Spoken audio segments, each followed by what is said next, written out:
All right, old school NBA fans, self-researched NBA facts. Got another video for you.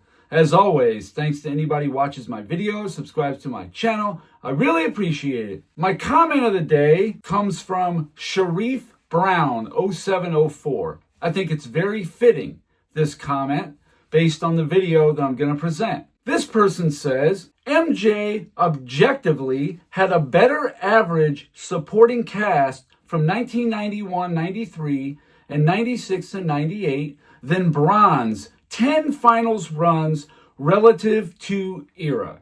Okay, I don't know what you're taking, but that's got to be one of the worst takes I've ever heard. You're kidding, right? We can argue who is better, Kyrie Irving and Kevin Love, or Horace Grant and Scottie Pippen, or Dennis Rodman and Scottie Pippen. We can argue all that, sure. Or Dwayne Wade and Chris Bosh versus Scottie Pippen and Horace Grant, Pippen and Rodman, sure.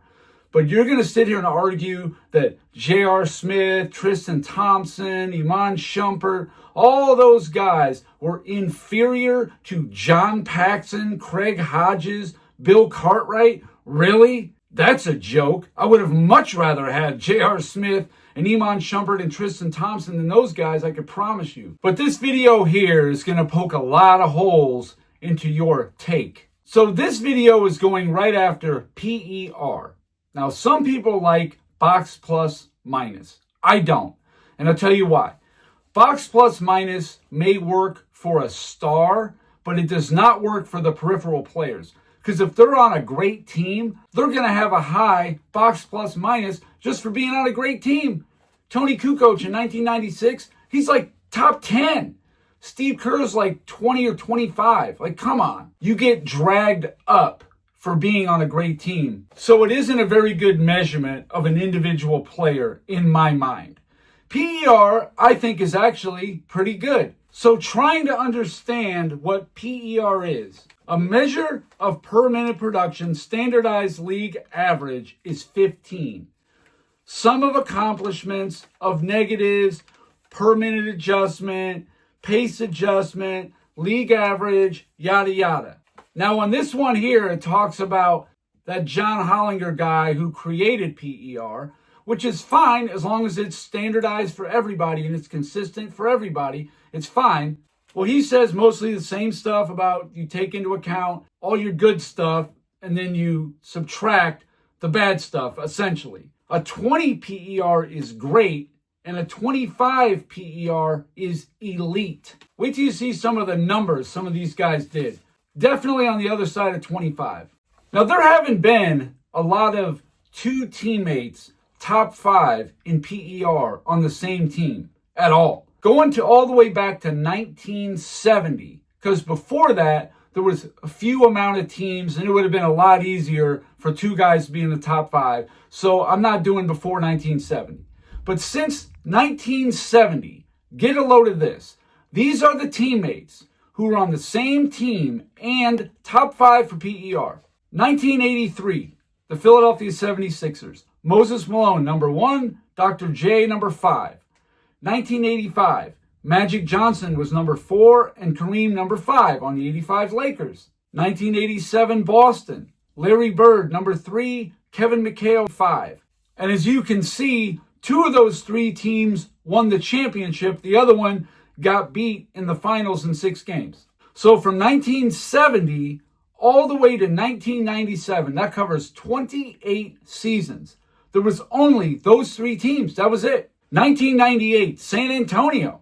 David Robinson was number 3, Duncan number 5. They got beat in the semifinals. To Utah, of all teams. That overrated, goofy, uncoordinated collection of white dudes. 2000, San Antonio. Duncan was number 4, Robinson number 5. Duncan got hurt, couldn't even play in the playoffs. They got beat in the first round. I think it was by Phoenix.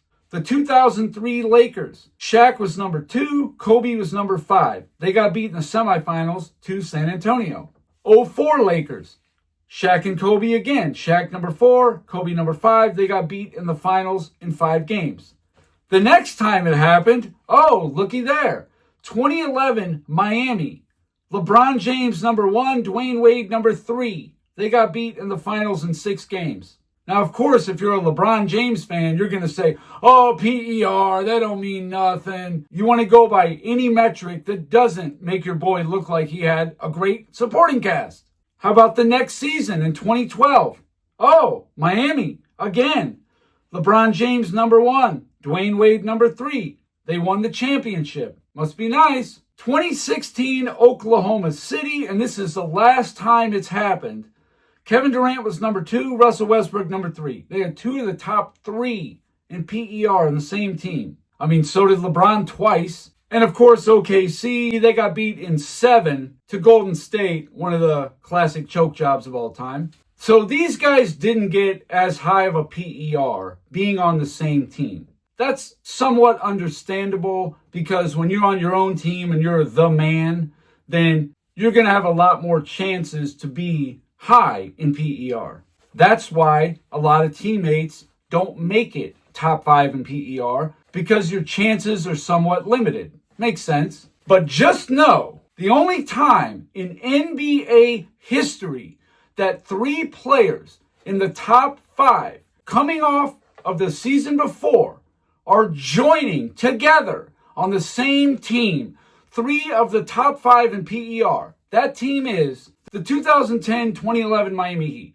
Because in 09-010, LeBron James was number 1 in PER. Dwayne Wade was number 2. Kevin Durant was number 3. Chris Bosh was number 4. Tim Duncan number 5. So LeBron, Wade, Bosh. That's 3 of the top 4 of the 2010 season. All joined the same team. It's never happened in NBA history. Now you want to say, oh, it's no big deal. PER is skewed. Whatever excuse you want to come up with, that's fine. But let me tell you something about PER.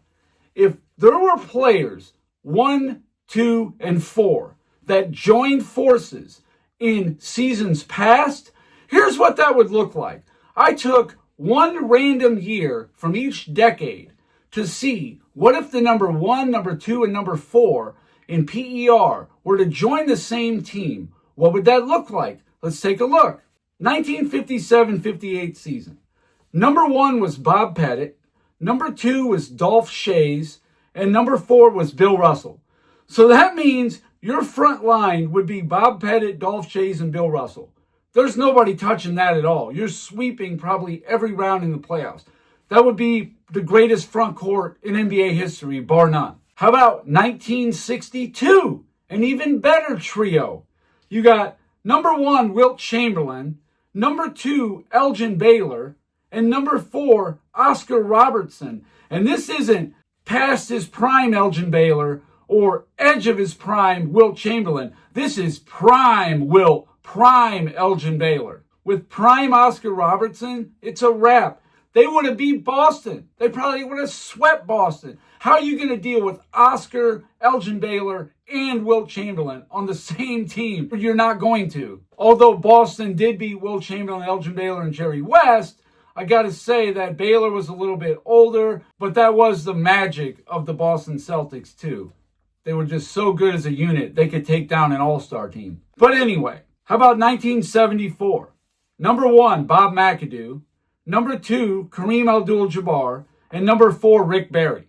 So you'd have Kareem at center, Bob McAdoo as your power forward, and Rick Barry at the small forward. What a joke! Of course you would win the championship. Nobody could stop you. How many scoring titles do those guys have between them? Like 8? And this has got to be the most ridiculous one of all. If the 3 top players in PER, 1, 2, and 4, just like LeBron, Wade, and Bosh, if they would have joined forces after the 1985 season, this is what it would have looked like. Number 1, Larry Bird. Number 2, Michael Jordan. And number 4, Magic Johnson. Imagine dealing with Magic, Jordan, and Bird. Please.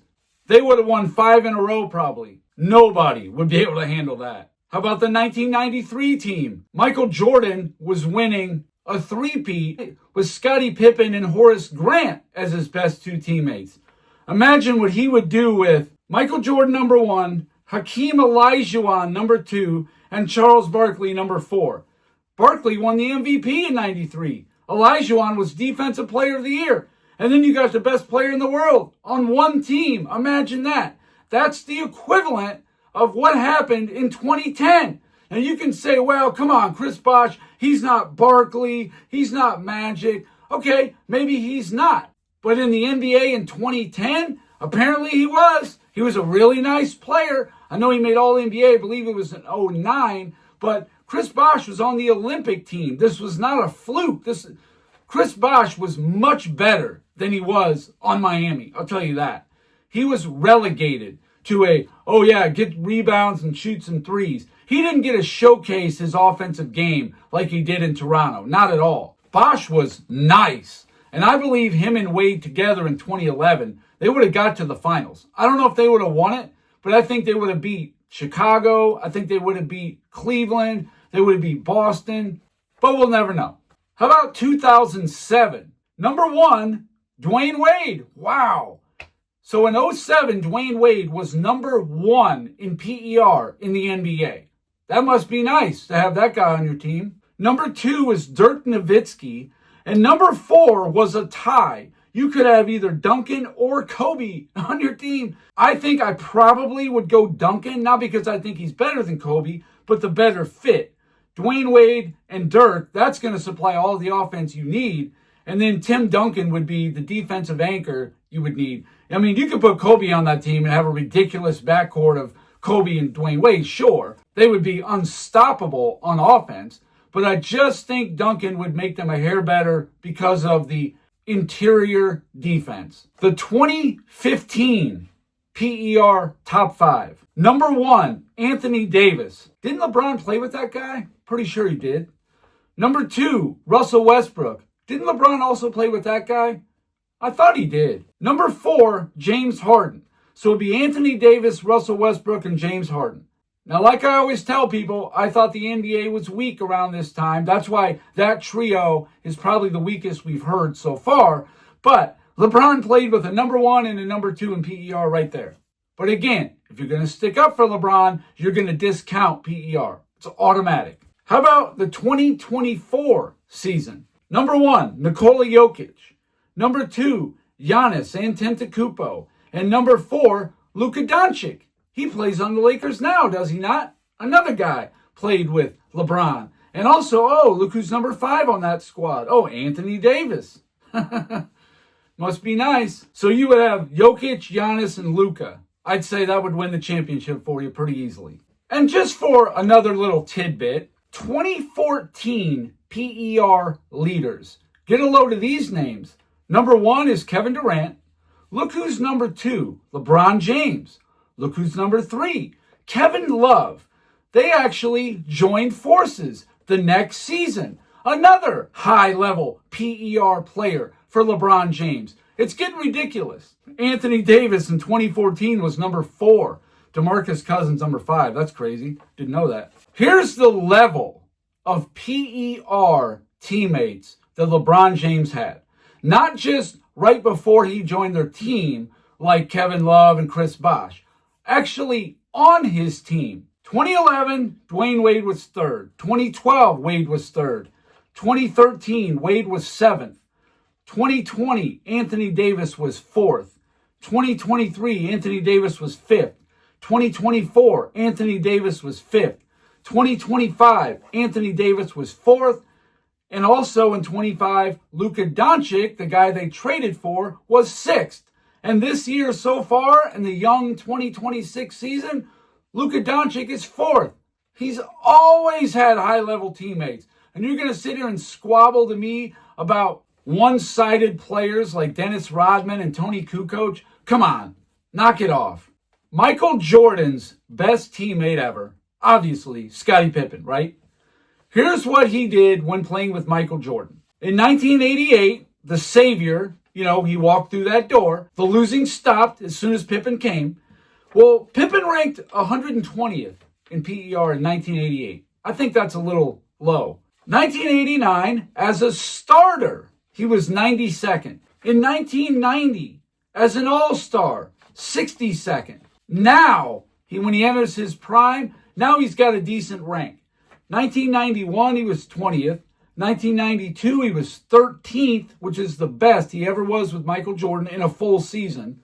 1993, Pippen finished 25th.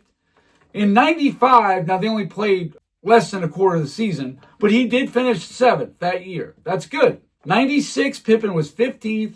97, he was 17th. And 98, he finished 19th. Well, that's about like Bosh or Kyrie Irving or Kevin Love or something like that. That's about where those guys finished. The fact is, Michael Jordan never played with a player top 5 in PER. Never not getting ready to join his team or actually on his team. I don't think so. And you're going to sit here and talk to me about better supporting cast? Man, you guys just elevate the players that Jordan played with too much. You think that Bill Cartwright, B.J. Armstrong, John Paxson, like these are like high-level supporting cast players? You're kidding, right? Imagine if, say, the 1992 finals, if Clyde Drexler and Michael Jordan switched teams. Oh, Drexler's got Pippen and Horace Grant. Wow. Michael Jordan would have Terry Porter as his point guard. Much better than anything the Bulls has. He would have Jerome Kersey at small forward. Sure, Pippen's better than him. Buck Williams at power forward. At least as good as Horace Grant, if not better. And Kevin Duckworth at center, who's absolutely was better than Bill Cartwright. With Clifford Robinson coming off the bench as the 6th man. Danny Ainge as their 7th man. What are we talking about here? These other teams were so much better in the supporting cast. Forget about LeBron, the teams he played in the finals. Take any team and you switch. Take any team and you switch the best player around. The Lakers in 91. Put Magic on the Bulls, put Jordan on the Lakers. He's got Divas, Worthy, and Sam Perkins on his front line. Wow, that's a really nice front line. Better than what the Bulls would have. And then he would have Byron Scott instead of John Paxson. Come on, be reasonable. And as a 6th man, AC Green, who was the starting all-star in 1990. What a joke. 1996 Seattle. You put Jordan on Seattle and take Gary Payton and put him on the Bulls. You think the Bulls are still going to beat Seattle? Yeah, I don't think so. So Jordan would have Hersey Hawkins as his point guard, most likely play point, whatever. You're going to give him Detlef Schrempf and Shawn Kemp. And then Sam Perkins and all that. Yeah, I would say that Seattle would be the favorite. Utah would be a little bit closer, but even still, I don't know. I think if you switch Karl Malone and Jordan with Utah, so that wouldn't really be a good switch. But if you were to switch, say, John Stockton with Michael Jordan, a guard for a guard, oh yeah, I would take Utah all day long. Jordan with Karl Malone, Jeff Hornacek, Brian Russell, Ostertag, all those guys, oh yeah, I would definitely take Utah over the Bulls. You'd have John Stockton. You could put Tony Kukoc at the 2 or put Pippen at the 2, Kukoc at the 3 with Rodman and Luke Longley. They would struggle to score. Absolutely, I would take Utah in that situation. But it's an absolute joke to say that you think that Michael Jordan had some super team. It just wasn't. It may have seemed like it because the Bulls fit good. That guy in the comments said something about team chemistry. Well, that's certainly part of it. It was easier to fit in with Michael Jordan than it was to fit in with LeBron James. That's a negative for LeBron and a positive for Jordan. But like I've said before, Bill Cartwright, John Paxson, B.J. Armstrong, Ron Harper, Tony Kukoc, Steve Kerr, Luke Longley, some of these guys are above average, but they're just players. They're just players. They're just guys. They don't stand on their own making all league. Ron Harper played about 8 years before he ever played with Jordan. He never made an all-star team. He never made all league. Steve Kerr didn't. Kukoc didn't. Longley didn't. B.J. Armstrong made one all-star in 94, which was a joke, but whatever. He made one all-star. Okay, great. Horace Grant made one all-star. John Paxson, Bill Cartwright, Scott Williams, Stacey King, go down the line. They're just guys. They're not anything special. I would have taken any bench of about anybody they played in the finals. Absolutely. I mean, Seattle just had waves of guys coming off the bench. Frank Brickowski, Vincent Askew, David Wingate, Nate McMillan, just waves of dudes coming at you. Phoenix had Danny Ainge and Oliver Miller and Tom Chambers. You got to be joking me if you think the Bulls had that kind of a bench. No way. Or like I said with Portland, Clifford Robinson and Danny Ainge. These guys made all leagues and all stars. You think Scott Williams and Craig Hodges did? No. Or AC Green. Like I said, he came off the bench. He was an all-star the year before. So anyway, that's all I got for this video. Thank you guys for watching. If you liked it, please hit the like button. If you wouldn't mind sharing it, that would be great. If you haven't subscribed already, please do. I give daily content, and that's it. Until next time.